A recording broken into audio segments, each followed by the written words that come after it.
Hi friends, అందరికీ నమస్కారం. నేను మీ పవన. టేల్స్ బై పవన ఛానల్కి స్వాగతం. మానసవీణ కథలోకి వెళ్ళిపోయే ముందు, రెండో భాగంలోకి వెళ్ళిపోయే ముందు ఒక చిన్న రిక్వెస్ట్ ఫ్రెండ్స్. ఫస్ట్ టైం చూస్తున్న వాళ్ళు మన ఛానల్ని తప్పనిసరిగా సబ్స్క్రైబ్ చేసుకోండి. అలాగే కథ అంతా వినండి. నేను చెప్పడం నచ్చింది అంటే కనుక లైక్ చేయండి, కామెంట్ చేయండి, ఫార్వర్డ్ చేయండి మీ ఫ్రెండ్స్కి. ఇంకా కథలోకి వెళ్ళిపోదాం. ఈ ఒక్క పని పద్మజకి శాంతిని, తృప్తిని ఇస్తుంది. భగవంతుని ధ్యానం. పద్మజ తల తిప్పి బాబు ముఖంలోకి చూసింది. అతడు రెపరెపలాడుతున్న దీపం కేసి తన్మయుడై చూస్తూ ఉన్నాడు. అతడు తన ఆకలి సంగతి మర్చిపోయాడు. పుట్టెడు ఆకలి కడుపులో దాచుకున్న అతడి మొహంలో ఎంత నిర్మలత్వం, ఎంత నిశ్చింత. మళ్ళీ నోరు తెరిచి అతడు అడుగుతాడో లేదో.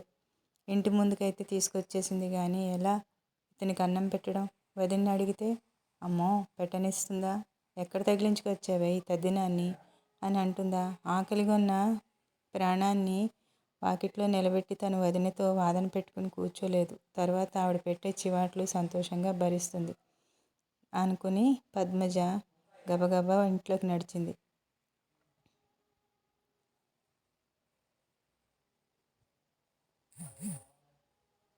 చెంబుతో నీళ్లు, విస్తట్ల అన్నాన్ని తీసుకొచ్చి అతన్ని వరండాలోకి పిలిచింది.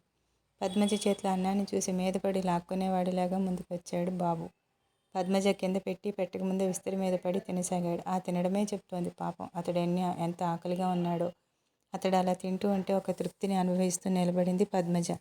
శంకరమ్మ గుమ్మం దగ్గరికి వచ్చి నిలబడి నడ్డికి చేతులు పెట్టుకుని ఆ దృశ్యాన్ని ఆశ్చర్యంగా, అసహనంగా చూస్తూ ఉండింది. ఎవడేవాడు? గొంతులో ఏమాత్రం మార్గం లేదు. బాబు తుళ్ళిపడ్డట్టుగా ఆమె వైపు చూశాడు. విస్తరి మీద నుండి లేవగొట్టేస్తుందేమో అని భయం వేసింది పద్మజకి. చప్పును వదిన్ని సమీపించి లాక్కుపోయినట్టుగా ఆమె చేపట్టుకుని నడిచింది. ఎవరో ఏ ఊరివాడో పాపం. పిచ్చివాడు వదిన. ఆకలి అంటూ డొక్క కంటుకుపోయిన కడుపు చూపాడు. జాలేసి తీసుకువచ్చాను అంది. ఒక్క మాట నన్ను అడగక్కర్లేదా? లేకపోతే నువ్వే పెద్దదాన్ని అనుకున్నావా అనింది. క్షమించు వదిన. అతడు ఆకలి చూసి పిచ్చివాడో దొంగవాడో ఇంట్లో విస్తరేసి అన్నం పెడతావా? ముందు వెళ్ళి చూడు. చెంబు తీసుకుని ఉడాయించేశాడేమో. చెప్పి అమ్ముకుంటే 10-12 రూపాయలు సొమ్ము. పద్మజ యువతలకు వచ్చింది. అతడు అన్నం తినేసి విస్తరి తీసేస్తున్నాడు. తనలో తానే నవ్వేసుకుంటున్నాడు. ఇదిగో బాబూ, ఆ చెంబు ఇలా బోర్లించు అనింది. అతడు పద్మజ దగ్గరికి వచ్చి చెంబు పెట్టేసి ఆ మొహంలోకి చూసి నవ్వాడు. ఏదో మాట్లాడాలన్నట్టుగా పెదవులు కదిలించాడు. కానీ ఏదీ మాట్లాడలేదు. కడుపు నిండిందా? మళ్ళీ అన్నం అడగలేదేమో అని అడగడానికి ధైర్యం చాలలేదు పద్మజకి. ఇక వెళ్ళు అంది. అతడు ఇంకా అలాగే నిలబడ్డం చూసి హఠాత్తుగా అతడి మొహంలో దుఃఖం పొంగింది. కళ్ళు కన్నీళ్లతో నిండిపోయినాయి. వణికే కంఠంతో దేవత అని అన్నాడు అస్పష్టంగా. దేవత? దేవత ఎవరు? ఆశ్చర్యంగా చూసింది పద్మజ. వెనక నుండి శంకరమ్మ వచ్చింది. ఏమంటున్నాడు అంటూ. పద్మజ గొంతు కఠినంగా మార్చుకుని, ఇంకా ఏం పని బాబు నీకు ఇక్కడ? వెళ్ళిపో. పాపమని పిలిచి అన్నం పెడితే అనింది. అతడు కీచుగా అరిచాడు ఏదో పద్మజ వెనక నిలబడిన శంకరమ్మని చూసి. ఆమె చంకలో పసిబిడ్డ భయంతో కెవ్వమ్మని కేకేసింది. అతడు అవతారం చూసి అతడి గొంతు విని శంకరమ్మ కూడా చప్పున బిడ్డను దించేసి చెంబు అందుకుని మెరుపులో లోపలికి ఒక కడుగులో లోపలికి వెళ్ళిపోయి గడియ పెట్టేసింది. ఇంట్లో సమయానికి మగవాళ్ళు కూడా ఎవరూ లేరు. ఎక్కడ పిచ్చివాడిని తగిలించుకొచ్చావమ్మా ఇంటి మీదకి? బిడ్డ చూడు ఎంత అదిరిపోయిందో పద్మజ కేసి కొరకరా చూస్తూ అనింది శంకరమ్మ. పద్మజ అపరాధిలాగా తల వంచుకునింది. ఒక్క మాట కూడా మాట్లాడలేదు. ఏడుస్తున్న పిల్లని చంకలేసుకుని అన్నం పెడతా పద అంటూ లోపలికి నడిచింది. శంకరమ్మ 5వ పురిటి మంచం ఎక్కి 3 నెలలు అయ్యింది.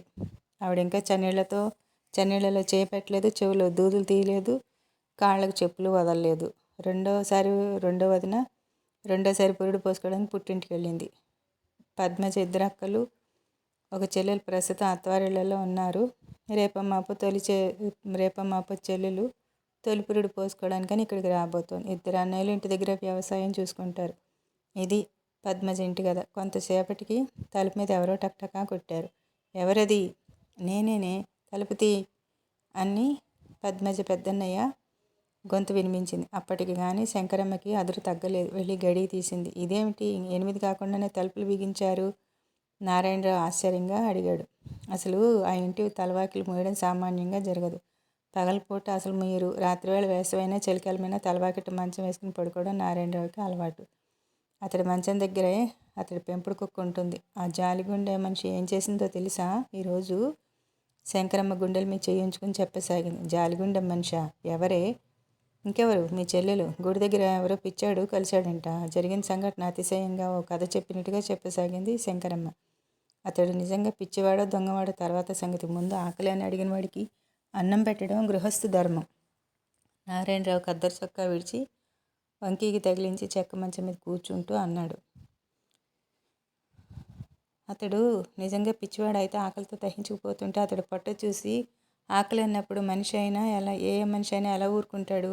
పద్మజ మంచి పనే చేసింది. నారాయణరావు ఈ ఇంటికి పెద్దవాడు, రాజకీయాల్లో తిరుగుతూ ఉంటాడు. ఇతడు ఏ పదవిని కోరకపోయినా పదవి కావాలని కోరుకునేవారు మాత్రం ఇతడి సహాయం తీసుకోక తప్పదు. ఇతడి మాట తీసేసేవాళ్ళు ఎవరు ఆ ఊళ్ళో లేరు. ఆ తర్వాత పద్మజ గుడికి వెళ్లే దారిలో ఒకసారి గుడి దగ్గర ఒకసారి బాబు కనిపించాడు.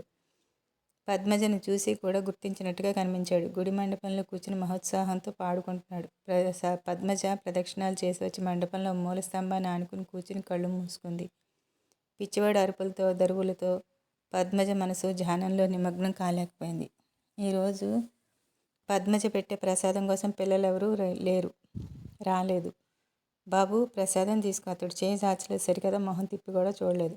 బాబు చిత్రంగా కదిలి నవ్వాడు. ప్రసాదం తీసుకో. పద్మజ పెట్టిన బెల్లం ముక్కని పొడి పొడి చేసి